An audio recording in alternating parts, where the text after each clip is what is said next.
Title: The Pale Shadows of Ogidi's Throne. In the ancient kingdom of Frabianco, there lived a hunter whose name struck fear into the hearts of beasts and men alike, Chukwuma Nwa Ogidi, the leopard's blade. His arrows never missed, his spear drank the blood of rogue spirits, and his shadow stretched longer than the tallest Iroko tree. But for all his might, one thing eluded him: a child. He and his wife, Neka the Silent Storm, knelt before the gods, sacrificed rams, and consulted diviners for 27 years. The village murmured that perhaps the hunter's hands, stained with too much blood, had angered the ancestors. Yet Neka never wavered. Then, like a miracle carved from moonlight, Neka's belly swelled, the kingdom rejoiced, until the twins came. White, pale as the underbelly of a catfish, their skin like bleached clay, their eyes pink as dawn, the village midwives gasped. The elders clutched their amulets. "Abomination," they hissed. "The gods spit on us." But the worst whisper came like a poisoned dart. "Look at their faces. They bear the mark of the chief priest, Ezeani Dibia." The priest, a man wrapped in mystery and white chalk, guided Neka's fertility rites. Now tongues wagged. Had his blessings been more than spiritual? The resemblance was too strong. The same sharp nose, the same slant of the brow. Chukwuma, pride wounded deeper than any spear could pierce, did not wait for truth. He dragged Neka to her father's hut and threw her dowry beads at her feet. "Take your ghost children back to your people," he growled. No trial, no divination, just rage. The kingdom split like a cracked cola nut. Some said Neka had betrayed the hunter. Others whispered that the gods, in their humor, had painted the Mo. Twins paled to test Frabianco's heart.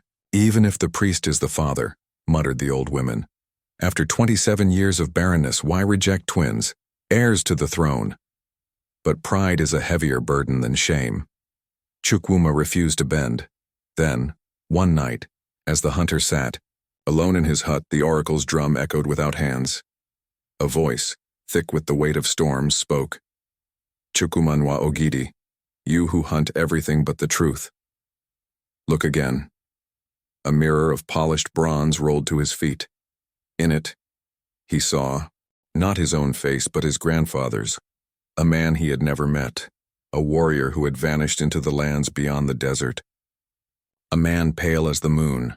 The truth struck him like lightning. The white skin slept in his own blood, but it was too late. Neka, broken, had already drowned herself in the river. The twins, cursed by the village, vanished into the forest, raised by spirits, some say. The redemption of the leopard's blade Chukwuma was shattered. The gods who had chosen him to succeed the late Igwe Otinga Odumowo lamented, "Even the sharpest eyes cannot see beyond their own nose." Tradition demanded penance. Clad in nothing but a loincloth, his body smeared with ash, Chukwuma walked through the village beating a wooden gong. His voice, once a roar, was now a broken whisper. "Forgive me, ancestors, forgive me, Neka. Forgive me, my sons." The people watched in silence. Some spat, others wept. But none intervened. This was the way. Next came the most sacred rite, the bai, marriage of the dead.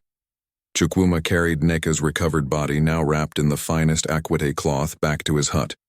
He laid her on their bridal bed, placed her favorite beads around her stiff wrists, and swore an oath before the gods. "In life and death, you are my wife. I will meet you again in the land of the ancestors. But first, I must atone." For 7 days and nights, he fasted. On the 8th morning, Neka was buried as a queen, her grave lined with coral beads, her spirit sent off with the songs of women who had once scorned her. The return of the moon children. On the day of Chukwuma's coronation, the skies darkened, ominously. Just as the priestess placed the leopard skin crown upon his head, a cry rang out from the edge of the village. An old woman, banished years ago to the evil forest for witchcraft, emerged from the trees. Her arms cradled 2 boys, Emeka and Emenike, now grown, their pale skin gleaming like polished ivory. The crowd erupted. "The twins! The gods have returned them." The old woman, Mungbeke the seer fell to her knees. "I hid them," she confessed. "The forest spirits led me to them the night Nika died. They said the boys were Frabianco's future." Chukwuma, tears cutting through the royal chalk on his face, embraced his sons. The village, once filled with scorn, now bowed in reverence. Mungbeke, forgiven, was welcomed back and given a place in the palace to guide the twins.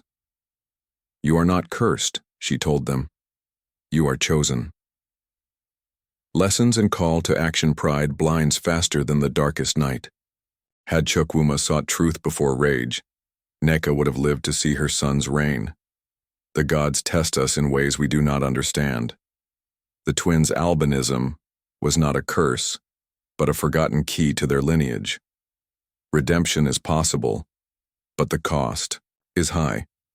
Chukwuma's public shame and Nneka's death were the price of his reckoning. And so Frabianco learned, when the gods send a blessing, do not question its wrapping.